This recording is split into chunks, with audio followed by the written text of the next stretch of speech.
시라도 한 수 읊어보구려. 문장과 부인을 두고 긴밤 세우기가 밋밋하구려.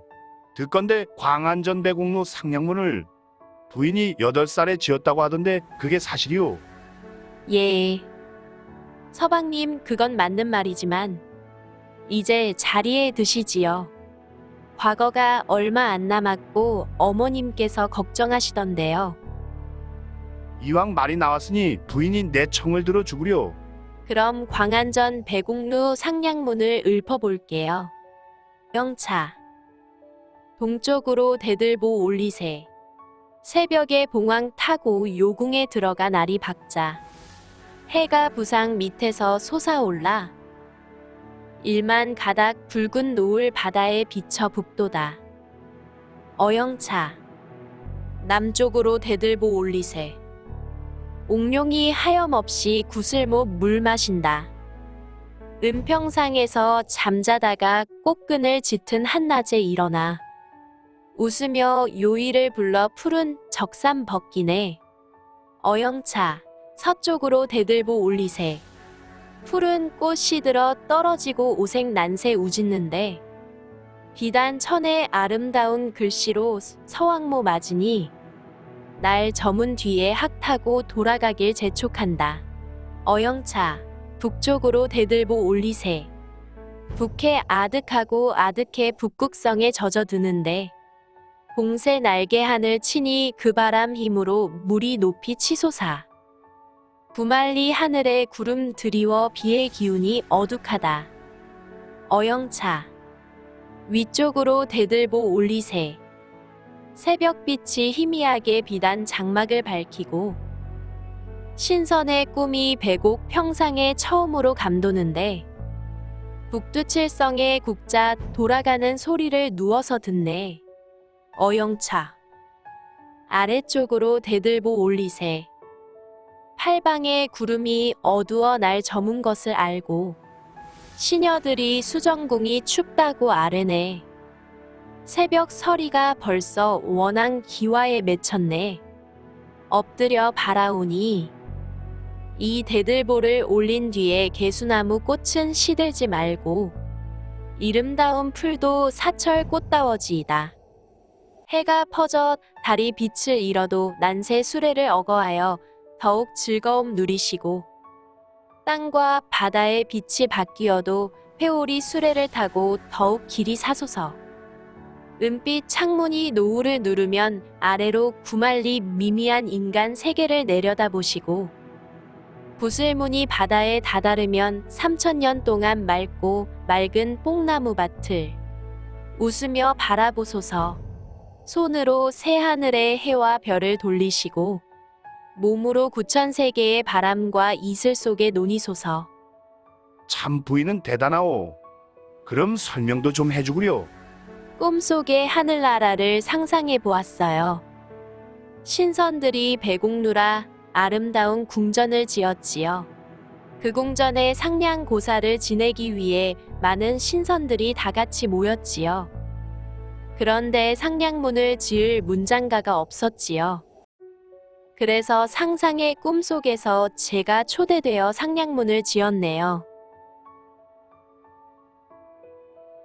휴나, 이 누나는 3가지 마음에 한이 있단다. 누님 말씀하소서. 하나는 좁디 좁은 조선 땅에 태어난 것이 아니고, 둘째는 여자로 태어난 것이 아니고, 셋째는 나를 이해해주는 남편을 만나지 못한 것이 아니다. 누님의 불행한 소식은 이미 전에 들었습니다. 조카들을 잃은 심정을 시로 적어놨다면서요. 시를 들려주세요. 지난해 사랑하는 딸을 여의고 올해는 사랑하는 아들 잃었네. 슬프고 슬픈 광릉의 땅이여. 두 무덤 마주보고 나란히 서 있구나. 백양나무 숲 쓸쓸한 바람. 도깨비 불빛은 숲속에서 번쩍이는데 지전을 뿌려서 너의 혼을 부르고 너희들 무덤에 술 부어 재 지낸다. 아, 너희 남매 가엾은 외로운 혼은 생전처럼 밤마다 정답게 놀고 있으니 이제 또다시 아기를 낳는다 해도 어찌 능히 무사히 기를 수 있으랴. 하염없이 황대의 노래 부르며 통곡과 피눈물을 울며 삼키리. 동서, 내가 얼마 전에 이상한 꿈을 꾸었어요. 한번 해석해 보세요. 을유년 1585년 봄에 나는 상을당의 외삼촌 댁에 있었네요. 하루는 꿈속에서 바다 가운데 있는 산에 올랐는데 산이 온통 오색이 영롱한 구슬과 옥으로 되어 있었어요. 그곳에 두 여인이 있었는데 나이는 20쯤 되어 보이고 얼굴도 뛰어났어요. 그 여인들을 따라 산꼭대기에 올라가니 그만한 절경이 없었지요. 두 여인은 내게 이곳은 신선 세계 10주 가운데서도 가장 아름다운 광산산이니 시를 한 수 지어 이곳에 기록하지 않겠느냐고 물었어요. 그래서 나는 시 한 수를 읊었어요. 두 여인이 크게 기뻐하며 한자 한자 모두 신선의 글이다 고했네요. 그때 갑자기 하늘로부터 한덜기 붉은 구름이 떨어져 봉우리에 걸렸어요. 북을 둥둥 치는 소리에 그만 꿈에서 깨었네요.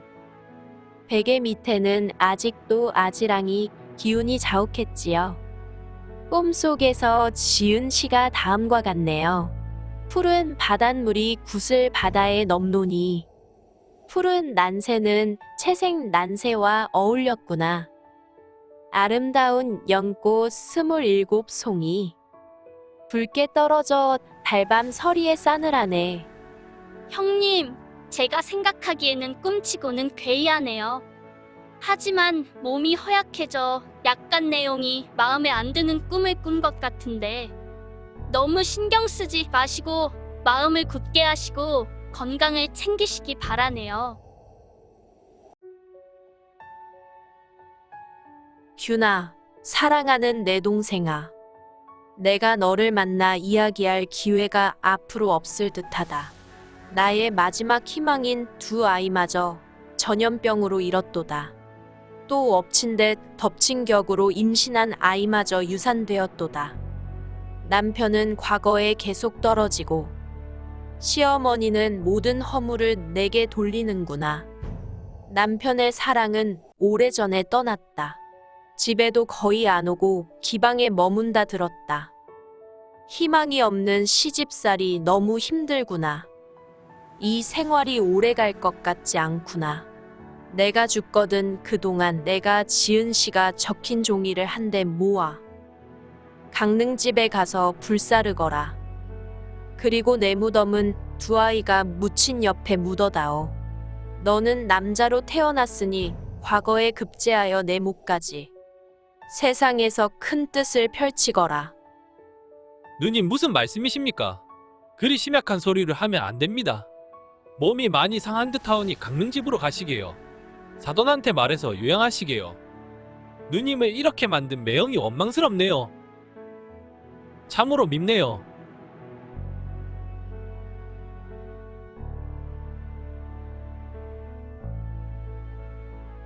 헌안설원은 조선 선조 때 사람입니다. 아버지 허엽과 그의 둘째 부인 사이에서 강릉에서 태어났습니다. 허엽은 일찍이 첫 번째 부인과 사별했습니다. 첫 번째 부인 사이에서는 두 딸과 난설원의 이복 오빠 허성을 두었습니다. 곧 재혼하여 난설원의 오빠 허봉, 난설원, 그리고 막내 허균을 낳았습니다. 본명은 허초이이고 난설원은 그녀의 호입니다. 아버지 허엽은 당시 유학자로서 유명했습니다. 화담 서경덕의 제자이기도 했습니다. 서경덕은 황진이 스승으로 널리 알려져 있습니다. 허엽은 스승의 영향으로 자녀 교육도 공평하게 교육의 기회를 주었습니다. 허씨 집안에서 문장가들이 대거 탄생했습니다. 단연 아버지 허엽의 역할이 컸습니다. 이복 오빠 허성, 친오빠 허봉, 허초이 난설원, 그리고 허균이 있었습니다. 모두 당대 글 잘 쓰고 정계에 진출했습니다. 난설원의 결혼 전 생활은 행복했습니다. 허 씨 가족들은 머리가 모두 좋았습니다. 특히 난설원은 가족 중에서 제일 머리가 좋았다고 알려져 있습니다. 8살에 시를 지을 만큼 어려서부터 여자 신동이라 불려졌습니다. 실력을 인정받아 가족과 모든 사람에게 사랑을 받으면서 성장했습니다. 15세에 김성립이라는 사람과 결혼했습니다. 그 후 그녀의 인생이 꼬이기 시작했습니다. 남편은 아내의 학문 실력에 항상 기가 죽어지냈습니다. 집에서 피하기만 했습니다. 과거도 매번 떨어졌습니다. 불행은 계속되었습니다. 유일한 희망이던 아이들마저 잃었습니다. 남편의 사랑은 떠나고 시어머니와의 불화도 계속되었습니다. 결국 스트레스 받아 27살 꽃다운 나이에 떨어진 꽃이 되었습니다.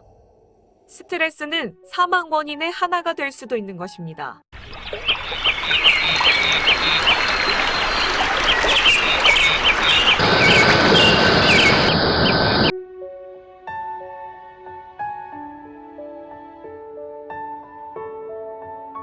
여러분의 구독과 좋아요는 큰 힘이 됩니다.